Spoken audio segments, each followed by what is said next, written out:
Happy Tuesday. It's the CHGO Fire Podcast presented by PointsBet.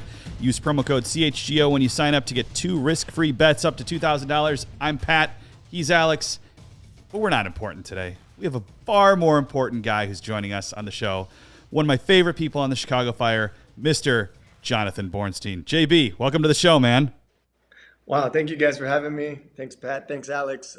Always a pleasure to talk Chicago, to talk soccer, and to speak with you guys. So thanks for having me. So you guys are off today. I know that's why you're able to join us, which is very cool of you. We appreciate it. We have to look back a little bit. And I know we don't want to look back a lot, but it wasn't the best weekend. You're starting there. After 5 straight unbeaten. Hey, it can only go up from here, yeah, right? Exactly. So after 5 straight unbeaten, the Fire lose 4-0 to a very good Philadelphia Union. 4-1 to a very good Philadelphia Union team. JB, take us through this game. You guys, I felt like you guys were in it for a while, at least. Yeah, obviously Philadelphia as a team is a very good team, and we knew going into the game it wasn't going to be easy. They obviously haven't lost at home this season, and so our goal was to be that first team to beat them at home, right?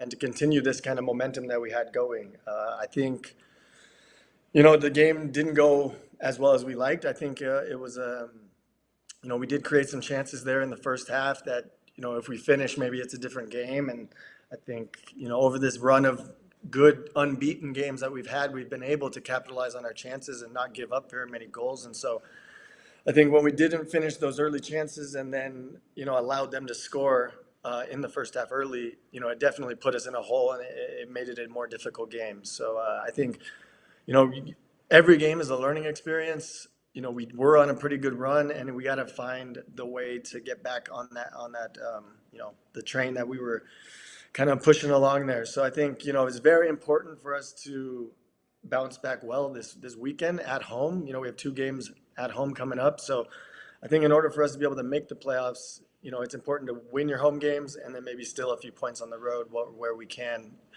from the games that we have left. So, that's the plan. From our perspective, Jonny, it's easy to kind of immediately compartmentalize and say, okay, these are 3 really tough games. One of them is on the road, and it happens to be against the first-place team in the Eastern Conference. So it's easy for us to be like, all right, if they were going to drop one, this one's okay to drop maybe. But for you guys, how are you guys mentally as a group working through that and trying to maybe compartmentalize a bit as you reset for NYCFC at home this week? Yeah, I think, as a group and to accomplish the goals that we have as a group, you want to win every single game, or win or at least tie, especially on the road, be stealing points from the team who's the home team.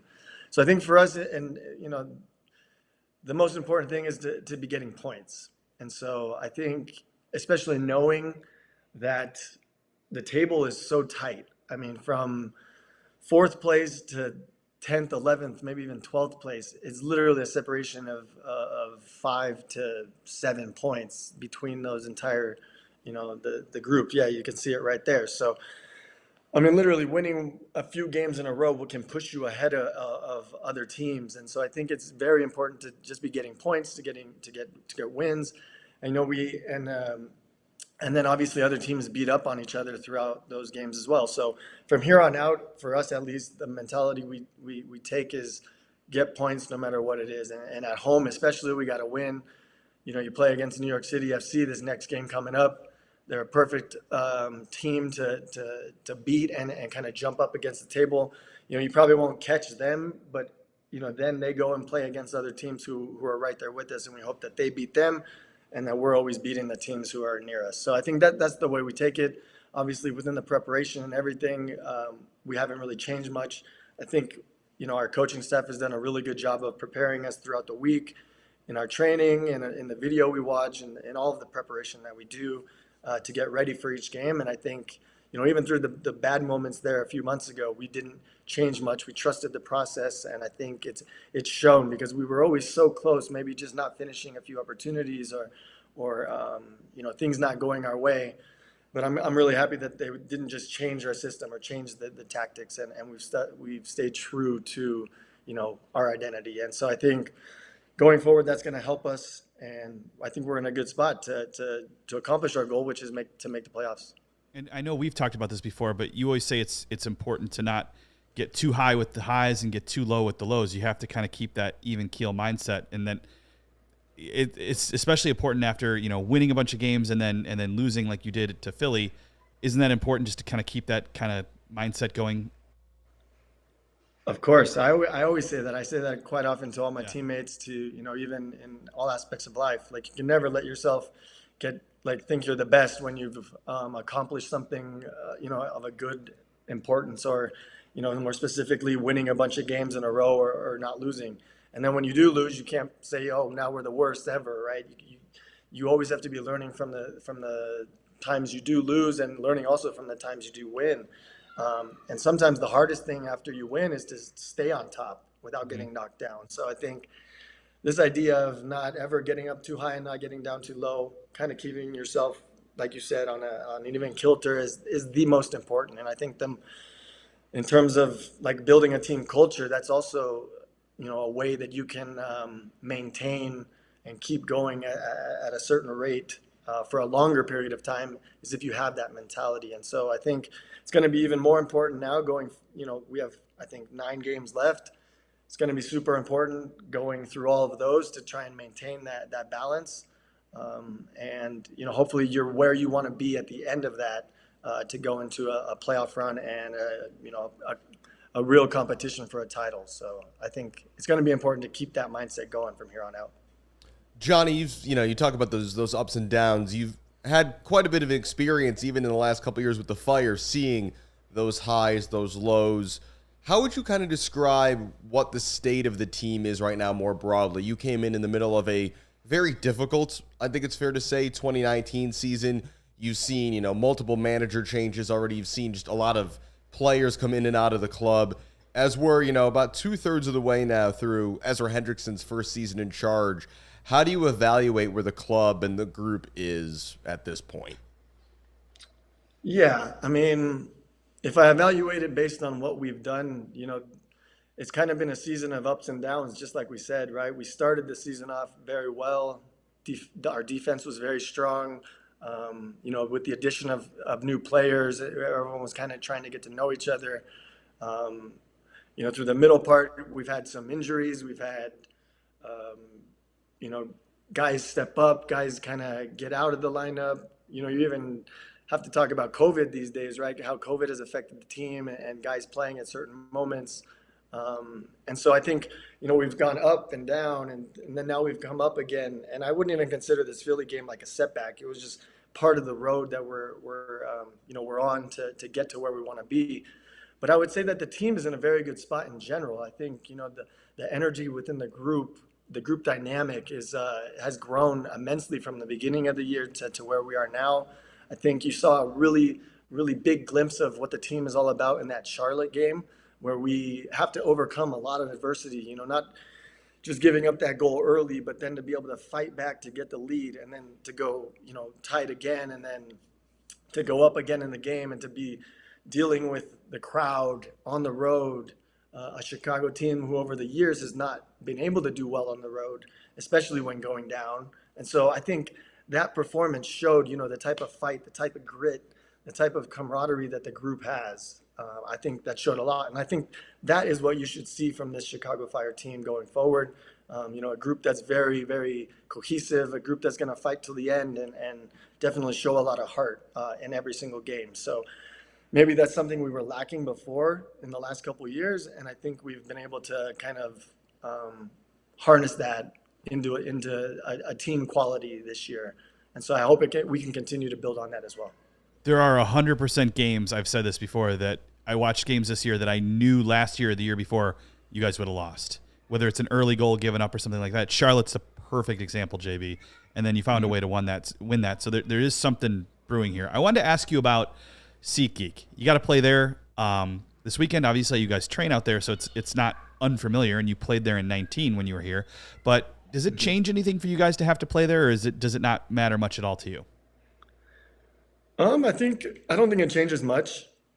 I think other than the fact that a lot of my teammates who only train at SeatGeek, haven't had the opportunity to actually play a game in that stadium. It's a great stadium, to be honest. I mean, when the fans are out there and the energy of the fans, the closeness, the personal, kind of atmosphere that is created in SeatGeek, it can be a great venue, right? And so I think, more than anything, that's what my teammates don't have the experience of doing. And so that could maybe be a little bit of a shock at the very beginning of what it's going to be like. But I think everyone should be ready to go. I think, it doesn't matter if we play in Soldier Field, if we play out of Soldier Field like we always do against every team at their house. Definitely SeatGeek should feel like a home field for us because we're there every single day, right? We're in that locker room. It won't be a change in that or anything. But I think, the guys are excited to kind of play there and see what it was like for those former Chicago teams playing there.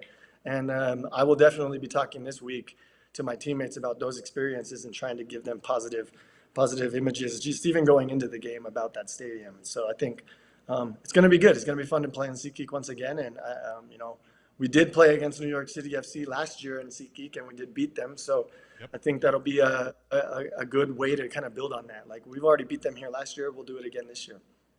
On that note, Jonny, we got to ask. It's been a popular Chicago sports topic recently as the Bears begin their preseason. The shall we say, conditions of the surface at Soldier Field. Do you think you guys are going to, you talk about feeling like an old home at SeatGeek. Is there also a nice silver lining there to be able to play on that same surface that you guys are training on every day? Yeah, I mean, we don't actually train inside the stadium, so it's a little bit different, right? We always get to look at the field, and the field actually looks very nice. I think it has been. I think they replaced it about 5 or 6 months ago, and so it has been looking very, very good. I know they did have a concert on there recently, so hopefully that didn't affect it too much. But it'll be nice to be able to play out there. And I was seeing the images of Soldier Field as well online. With all the lines, with all the painting, the colors, also the sand and everything that happens from a American football side that kind of tears up the grass a little bit more, and it's harder to kind of recover that from in a quick period of time. So playing at Soldier or SeatGeek will be nice because we know what type of pitch we'll get. And then going forward, obviously, you know what you're dealing with because we've dealt with it in the past as well in Soldier Field. And, I've always said that, the field doesn't really matter because both teams have to play on it, right? And so the field doesn't only affect Chicago Fire playing their style of soccer, but it also affects whoever comes in to play against us as well. And so I think that's just, you want the best possible or type of pitch you can play on always, because it's always nice to play on a carpet and perfectly manicured grass. But, we all can't be spoiled all the time, and sometimes we got to deal with adversity, and that's something we'll have to do again this year. All right, we've got some fun questions now for you, Jonny. Okay. We're going to talk about your experiences in the 2010 World Cup in a little bit, but first I have to address something. We had Wyatt Omsberg on a few months ago, and he said that not only you were he believed the best golfer on the team, so congrats about that, but also we asked Wyatt, what stadium would you want to play in if you could play in any stadium in the world? And the stadium he came up with was Gillette, because he's a Patriots fan, and he took a lot of heat for that. So I'm going to ask you the same question. What stadium would you want to play in if you could play in any stadium in the world, and why is it not Gillette Stadium? I mean, first of all, I've played in Gillette Stadium. You scored a goal there in 2020, as I remember. Exactly, yeah, nice header. But I believe Wyatt's played there as well, so I don't, or maybe he hasn't, I'm not sure, but he'll definitely make that dream come true at one point in his career. Bars on the floor for that one. Yeah, exactly. And so for me, I would say, I mean, it's a very iconic stadium. I never got the opportunity, but Wembley would be playing so much history, so many big games that have been played there, World Cups, whether it's Champions League. I mean, you can name every type of competition, and it's been played there. So I think that would be really cool to be able to get that opportunity. I feel like that's a better answer, too. Slightly. I would, I haven't been to Gillette Stadium, but I don't think I need to go to say that I think Wembley is probably a better venue all around as opposed to Gillette. And speaking of headers really quick, JB, for a shorter player, you are extremely good at headers, like weirdly good at headers, I believe. How do you do this?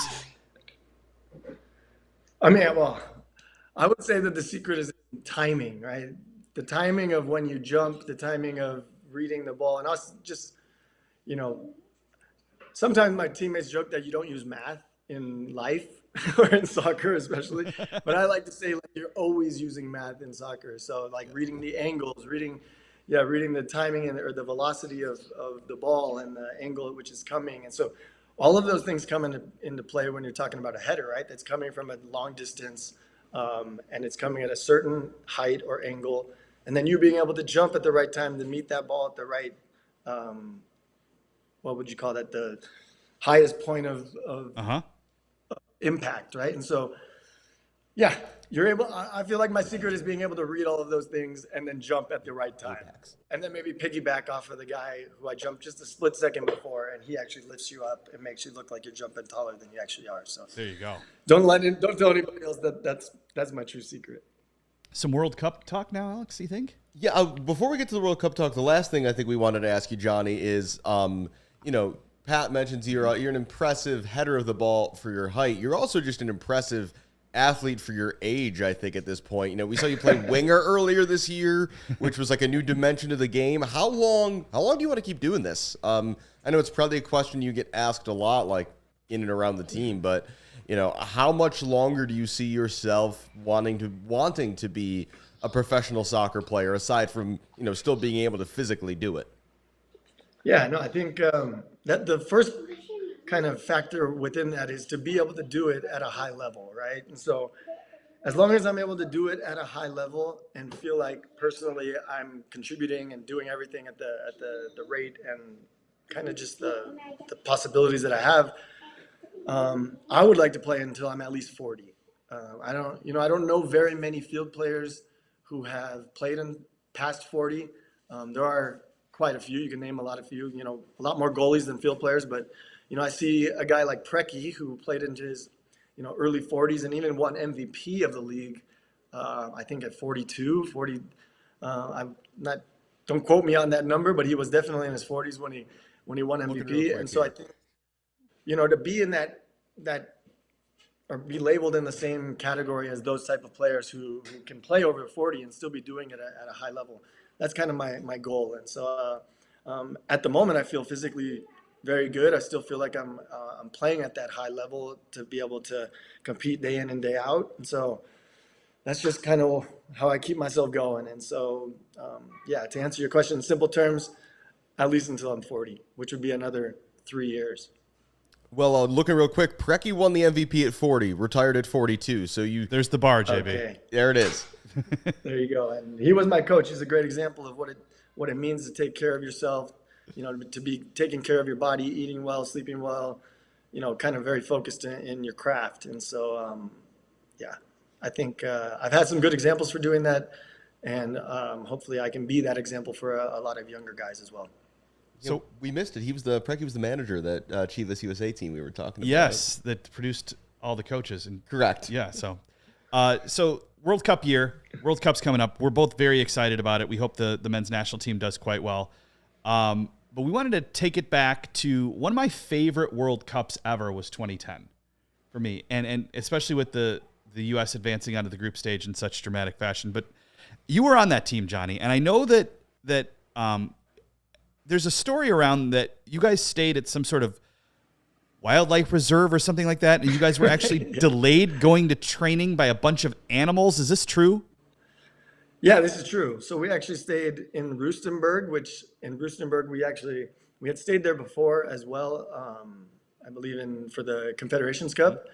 And so literally it's in the middle of a safari type place, right? It's like a wildlife refuge where you have to, from the gate at the front of the compound center, whatever you want to call it, you have to drive on a path that leads.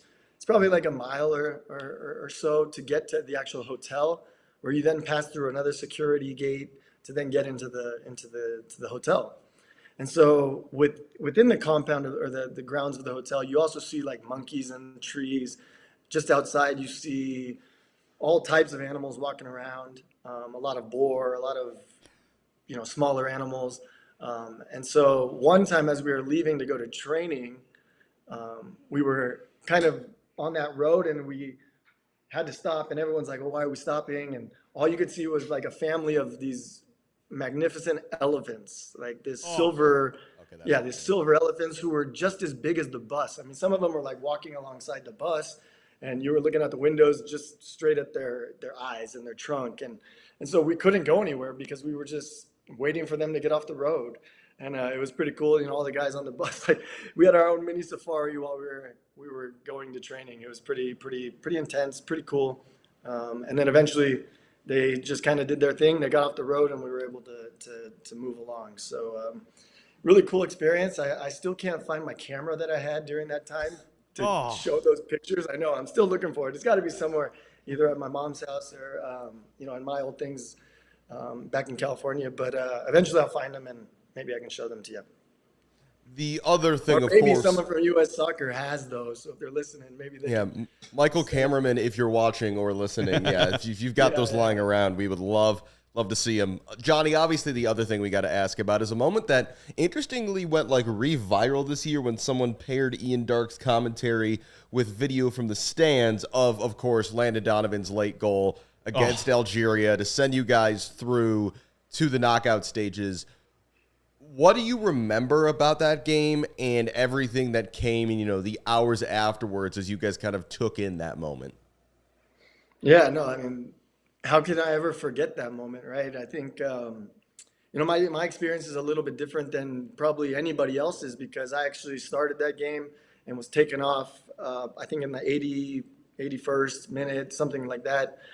For Beasley, he came on for me. And so I played in the game and then, you know, obviously got to watch that goal from the sidelines. But I just remember every moment from the moment that Tim, you know, grabs the ball and throws it out to Landon to, you know, the ups of like, oh, yes, we're going to get it. And then Clint getting the chance right in front of the goal and missing. And then the down of like, oh, my God. And then Landon coming through and finishing it off, especially in the moment of the game that it was being so late, you know, like at that moment you think, oh wow, we've done it.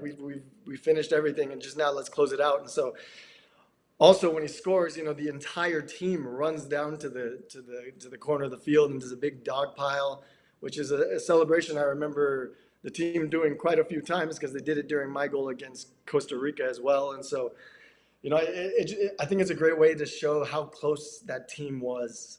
You know, like Landon could have easily celebrated with a few guys who were on the field, but instead he decides to go to the corner where everybody who is part of that team can celebrate with him. And so I think, you know, great moment up until that point. And then obviously, you know, as players, we're always probably pretty much only thinking about, you know, the moment, right? Okay, we want to win that game.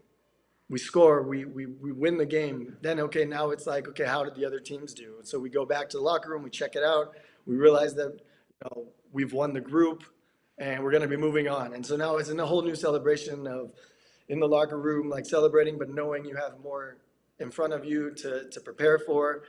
And then, you know, we started to get to the hotel and we had, you know, family members there waiting for us. And even the hotel staff kind of did this like show and dance and singing and vuvuzelas and just everything they were doing for us to kind of commemorate the moment. Those were also really great things to see. And then the last part is to finally go on the phones and see the reactions from everyone around the United States when that goal goes in, right? Everyone in the bars, everyone in restaurants, everyone at their home, you know, the videos are just amazing to watch. And so I think that definitely gave us motivation to kind of, to know that we had the backing of all the fans back in the United States who were rooting for us. And so I know me personally, I was just got this whole new sense of motivation knowing, oh man, we're representing the United States and all those people who sent in their videos. It was just an amazing moment and continues to be amazing and still gives me the chills to watch all those things today. So I don't know how the other guys lived it, but that was definitely how I lived it. Where were you in the dog pile? I was more toward like the upper, not all the way on the top, but yeah, kind of upper. Okay, so you didn't get smashed at all? No, not like I did when I scored against Costa Rica where I was on the bottom and you're just like, everyone is suffocating me. No, definitely that was not where I was. I was also on the bench, so I had to run over and kind of kind of join in with those guys. But yeah, and I was not the guy who was on top, who's making like jumping last and just smashing everybody. But I was right there in the middle. And your goal against Costa Rica, which you've referenced, that was a last game of qualifying 2-2 draw. You score at the very end, and now because of that, you're a national hero in Honduras. Yeah, that's kind of like goes back to what I was saying about how us as soccer players, you're not really thinking of the impact like a goal will have, other than I'm doing what I can for my team in that moment, right? And so scoring that goal definitely changed the trajectory of 3 countries. So it put the United States through in first place for the CONCACAF region. It eliminated Costa Rica. At least they would have to go to play in a play game against, can't remember who it was, but maybe New Zealand or something. It's always New Zealand. Yeah, right?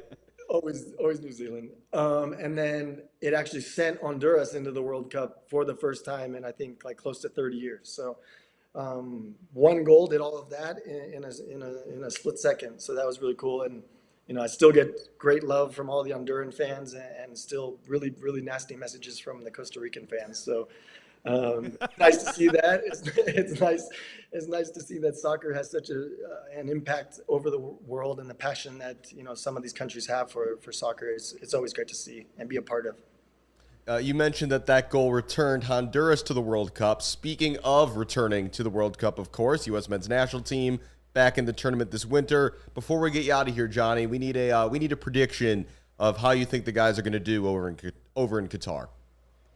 Wow, what a way to put me on the spot, huh? This is, that's what we do. Yeah, no, I think in general terms, this is probably one of the best teams on paper that we've ever had.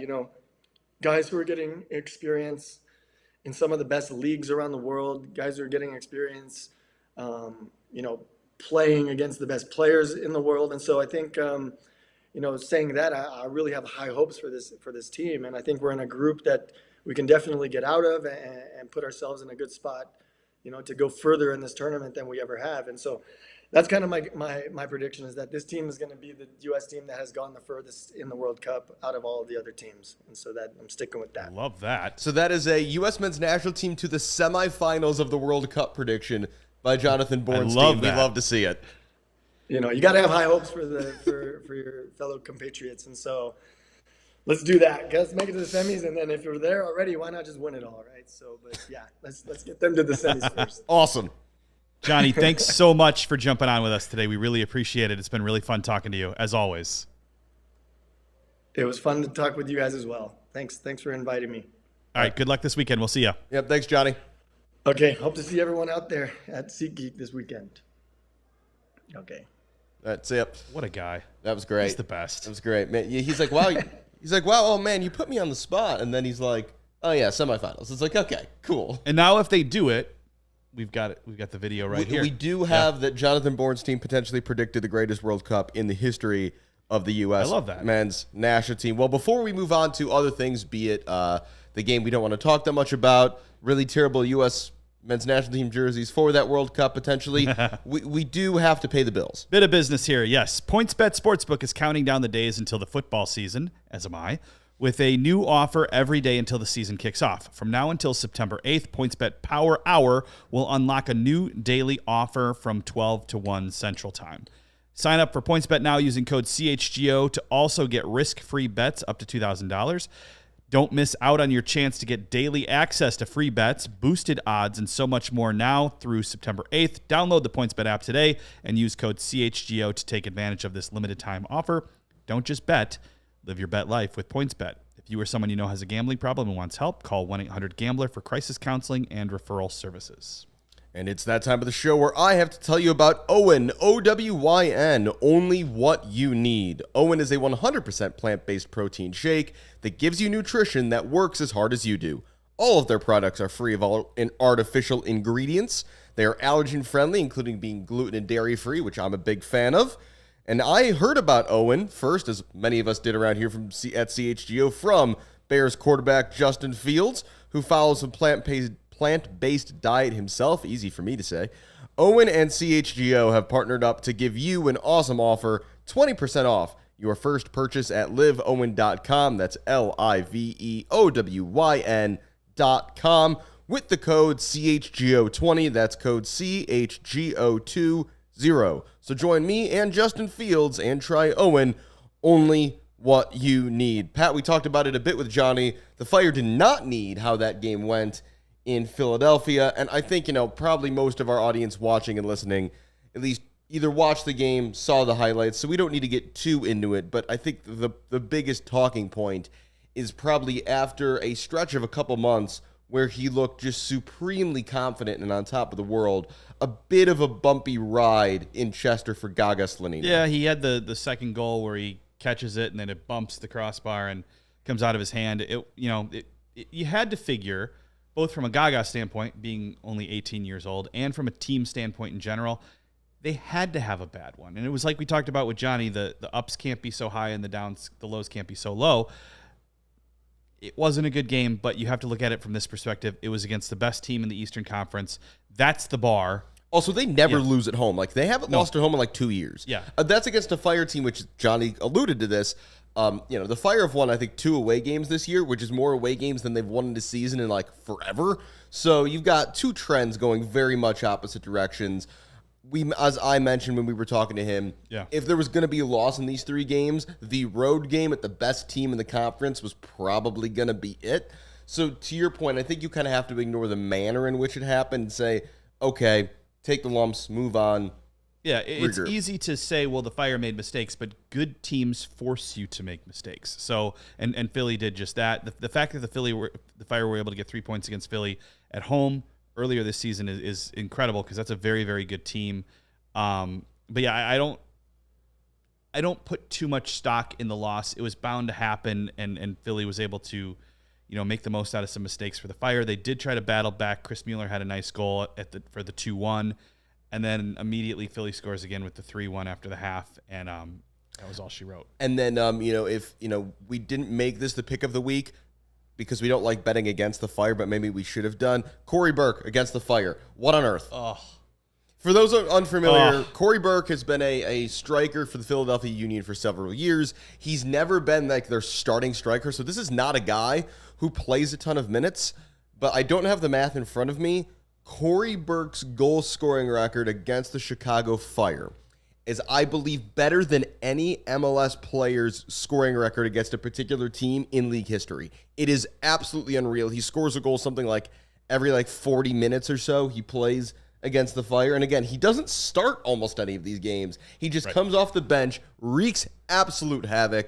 And so when that 4th goal went in, it's like, well, we should have seen it coming. There it is. Yeah. Of course, Pat, the other thing from this game, and we don't know the seriousness of it yet, but Gaston Jimenez goes down in a lot of pain. Didn't look good at all. Looked real bad. We don't want to speculate, but I think we'd be surprised if he was not out for a period of time. And the Fire have had plenty of injury issues this season. Mauricio Pineda's gotten moved around a lot, and if Gaston has to miss time, this will have domino effects with how the defense lines up. Carlos Tehran may be back this weekend, but regardless of how it shakes out, it's really tough to watch the amount of pain it appeared Gaston was in. Yeah, we're talking to Ezra tomorrow, so we should get more details on that. But he did say after the last game that he thought that Carlos Tehran would be back, which would push Mauricio Pineda back into midfield to cover for Gaston. If that's not the case, we were talking earlier, maybe Mauricio stays back and you bring Fabi into midfield, Javi Casas into midfield, somebody like that. I would think you'd go Fabian Herbers, but somebody who has not started in that position this year, though, is where you'd be at. But I mean, that is kind of where it is. And for all the heat that they took for not signing center backs, I thought their answer was reasonable when, at least it showed some thought for the long-term health of the club. But sure would be nice to have somebody back there if that was something they were able to pull off. They just weren't able to. So looking ahead, NYCFC at SeatGeek this Sunday. This was the one that was moved most recently because I think there's a Bad Bunny concert the day before. The Bears are playing there now. We saw what the field looked like at Soldier Field, and I think the Fire absolutely made the right call, despite the headache for some involved, to move it to SeatGeek because I think the pitch is going to be a lot better. It was very funny to see all of NFL and Bears world on like social media this week be like, "Oh my God, the grass at Soldier Field is so bad." It's like, yeah, we know. Like, it's like if you have watched, it's like, tell me you don't watch The Fire without telling me you don't watch The Fire. Like people who are like Chicago media people. So it's like, yeah, the field was bad before. Bears and Chiefs players complained about it to the NFLPA, and I guess that's a complaint that's been ongoing for a couple years now. And you know what's not going to make a very shortly cut grass field better? Football cleats. So, we'll maybe get to this in future points bet picks of the week, but I think the smart thing to do, Pat, reflecting on the Atlanta United game and knowing it's only going to get worse, is just bet 0-0 every time the Fire play there the rest of the year. Because how are you supposed to play soccer on that surface? It's so unbelievably frustrating. As a fan of both teams that call that stadium home, it's so unbelievably frustrating that, the baseball fields have immaculate fields in this town. And because Shout out to the sod father. Exactly. Because the Park District runs that stadium. They can't get it right. They just can't get it right. Why? Why? Hire a professional to do it. Please. I know. I don't know. We were just talking about this yesterday on, I think, actually the Blackhawks guys and it's like we've been having this same argument for 30 years. Yeah. Well, just hire someone. The former argument with Soldier Field that everyone but the Bears hated was that the grass was super long. And now you've kind of got like a worst of both worlds, because now you have short grass that is because the soccer team has to play on it, which no one likes that. Well, the Bears don't like that at least. And then you add football cleats to a shorter grass field, and now the soccer team hates it too. It's a lose-lose for everybody. It's not great right now. So again, we said this on last week's show, but the Fire playing at SeaGeek, not the worst thing in the world. Watched a lot of Red Stars games this year. The pitch there it's good. It's fine. It plays like a soccer field. The Fire have good people in charge of doing it. Right. Also, Johnny's like, yeah, it's for both teams. We saw that in the Atlanta game. Yeah. Atlanta couldn't play soccer on that field either. So maybe for the best. NYCFC in a weird spot right now. They lost to Miami this past weekend, a resurgent Miami. They're frightening to me. Oh, well, Gonzalo Higuain cares. Yeah. I don't remember. I'm going to forget off the top of my head who's the guy who made comments about him just like, smoking cigarettes and not giving a crap. But his smoke break is over. Because it would appear so. That team looks good. They're battling with the Fire for those final playoff spots. NYC also have a midweek game on Wednesday against Charlotte. Yep. They are still figuring out life without Tati Castellanos, who made his debut in La Liga this weekend for Girona. He did not score. No one on his team scored, actually. They lost to Valencia. 0-0 draw with Valencia? I don't remember. Anyway, NYCFC, kind of an odd spot right now. Maybe an opportunity. The sports books have the Fire favored to win this game, although it looks like they think a draw is also very much on the cards. Right. I mean, I think it's like Fire plus 145 to win outright and NYC plus 175. So they're not exactly confident in either of these teams to win this game. But, I mean, if you're the Fire, you've got to take points. Exactly, because if you look at the standings, it's still incredibly tight with how things are looking. You've got, the 33-point teams now. Miami. Everybody but DC. Well, if you look at that, I mean, Toronto's terrifying. Atlanta's not good, but they're not bad. Like, it is a 13-team race for 7 spots in the East. Yeah, we made a joke about Toronto. They were 4 back last week. They were in 13th, and now they're on 29 points in 12th. I think they're going to continue to win. I think Toronto's going to make Miami's playoffs. going to continue to win, and so I'm worried about there not being enough room for the Fire to squeeze in if those two teams continue to surge. So you've got to get points this weekend. You've got to, I say, win against Montreal, and you've got to beat the Revs away. You saw how tight that was. You've got to beat the Revs away. This is going to be like the 3rd time we've mentioned Gillette Stadium in this podcast. That might be a record. White Omsburg's favorite place to play, Gillette Stadium. Still can't believe he said that. Anyway, speaking of this weekend, and we've mentioned betting a couple times, it is that part of the show where we give you the points bet pick of the week. We this time of year, we do like the Premier League in terms of a place to look for some potential value, and I think we found one, Pat. Your team against America's team. Indeed. Chelsea against Leeds this weekend. We saw Leeds score 2 goals this week and then blow the lead. We saw Chelsea blow 2 different 1-goal leads against Tottenham with some assistance from Anthony Taylor and the VAR, of course. Quality handshake at the end of that one, too. Quality That was handshake. Yeah, we didn't have time to get to that today. It's kind of outside our purview, but I think other people who are better experts than us have covered it. Anyway, Chelsea versus Leeds, over 3.5 total goals, plus 170. Leeds score a lot, concede a lot. If Chelsea can score 2 against Spurs, they could definitely score 2, 3, maybe 4 against Leeds defense. This game's going to have goals. Chelsea fan, do you think Pulisic finally gets a start? And if he does, that would be a lot of Americans on the field. I mean, for the narrative, I hope he starts. A quick aside, though, I think he needs to get out of there. I tweeted this the other day. Do you like that Newcastle rumor? I like the Newcastle rumor for soccer reasons. I hate it for all the other reasons. Understood. But they're also the fact that he isn't playing much, and they're now linked with Anthony Gordon from Everton. Yeah, who is just another young winger, half space kind of dude. It's like, this ain't looking good. So, yes, for the narrative, I hope Pulisic starts just so all us Americans can get everything out of this game that we want to get. Tyler Adams and Brendan Aronson look like they're both going to start for Leeds, though. Jesse March, former teammate of Jonathan Bornstein at Chivas USA. So, yeah, watch that game. Hope there's lots of goals, and maybe we can make you a few bucks as you, schedule out your soccer weekend. Because it is that time of year, Pat, where if you are a European soccer fan and an American soccer fan, you could just sit on your couch from like 6 a.m. to 10 p.m. and just watch like 7 straight soccer games. It's beautiful. Great time of year. And we're going to take this all the way through to the World Cup. Like, what more do you want? What more do you want? And you know who's on 6 points right now in the Premier League? Do you know who is? Lawrence, tell us who is. Manchester City. Manchester City is, but what other team? One other team is on 6 points in the Premier League right now.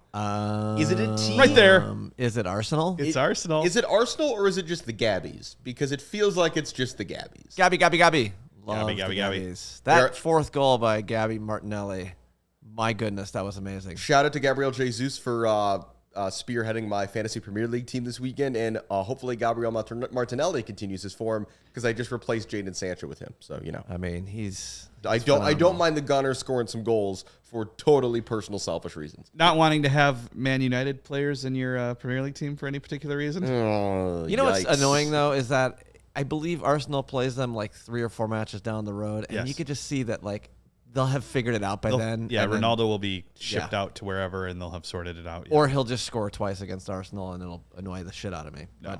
Hey, I don't care about Arsenal's defense. I just care about Arsenal's offense. Anyway, let's talk about clothing. Clothing? I mean, okay. Those Manchester United jerseys they wore this weekend, Pat, against Brentford. The Mountain Dew Special? Horrible. You know what else are horrible? These leaked U.S. men's national team kits. Holy hell, these are bad. What are we doing? To quote Taylor Twellman, what are we doing? What is this? So I will say this.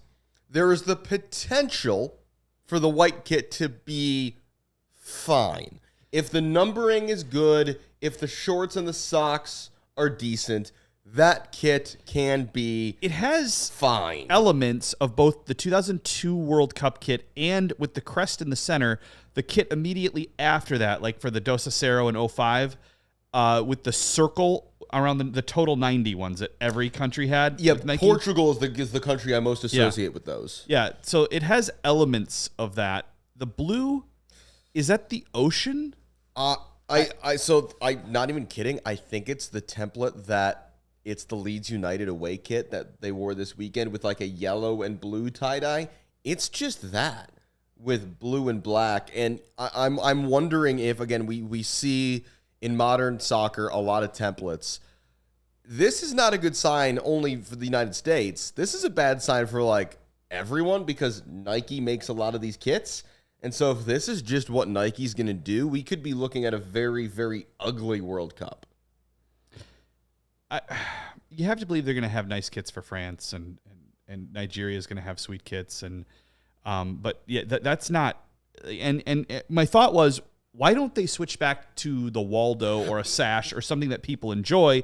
And then I thought, well, maybe they're not wanting to put their best foot forward for this World Cup because they want to blow it out of the water for 26. But that's not. People don't want to buy that. I saw a good theory that we're just being punished now for not making the World Cup in 2018 when we had those excellent kits that were white and blue. Yeah. They had kind of a diagonal thing going, almost looked like an American Airlines logo. It looked, I called it the American Airlines kit. Yeah. And those kits were good. Those would have looked, I would have bought one if we had qualified for that World Cup. We, of course, did not, but I don't know if I can see myself spending money on either of these, which I really was planning on it. Maybe we'll see how the white kit looks with numbers. Maybe it'll be redeemable, but... So if you like the current kits, the current white, which I think is a pretty decent kit, looks like the Centennial a little bit, and the current away, I'm wondering if you like it, because like adults don't like it, but my players love it. The kids that I coach, they love that Dazzle camo red and blue weird bars away kit that the teams are wearing. So the Dazzle camo is fine. Or is Dazzle camo, is that what's called? I forget. It's literally a thing that was used on warships in like the 60s. Yeah, that's why I call it that. Yeah. Yeah. So that kit's grown on me. It's great in comparison to these. So yeah. I don't know what we're doing with those. I saw someone. I don't know who the originator of this take is, but the comment was, all future U.S. soccer uniforms must be approved by Kristen Press and Tim Weah before they are allowed to see the light of day, and that seems like a smart. I was hoping seems like a smart procedure. I was hoping that the leak was just wrong. There was an older leak that was just wrong and good, but this isn't better. But Weston McCraney on Instagram of the USMNT only, they were the ones who leaked it, and Weston McCraney commented, "I tried to tell them," which is not great. Not great. Weston is back playing soccer. Started for Juve in their season opener and is wearing number 8 now. For Juventus. I think that means he's going to stay there. I think again, it seems good. I just want our guys healthy. That's all. And you know what? I don't care how ugly the shirts are if all the guys are healthy. And you know what? If Jonathan Bornstein's prediction comes true and they make the semifinals of the World Cup wearing that shirt, you'll own both. We're all going to buy them. Yeah, otherwise, you can get them at Ross shortly after the World Cup for about 75% off, I'm sure. Anyway, again, the Fire at SeatGeek this weekend. We've talked about that, hey, if they can get the kind of crowd at SeatGeek that they've been getting at Soldier Field, which looks a little sparse downtown, but you put 15,000 plus in SeatGeek, it's a really fun soccer atmosphere, as Jonny mentioned. So go out, support them this weekend, and hopefully see them get another win in Bridgeview over NYCFC. Yeah, just like they did last year in Rafa Wiki's last game. Although I don't think it's going to be Ezra's last game this time around. So, God, I hope not. Yeah. Well, on that note, for Jonathan Bornstein, thanks so much to him for joining us. We're really hoping with this new Tuesday time slot that we can get more interviews on the show. So stay tuned for that. For Lawrence behind the scenes, for Pat, I am Alex. This has been the CHGO Fire Podcast, and we will see you next week. Adios.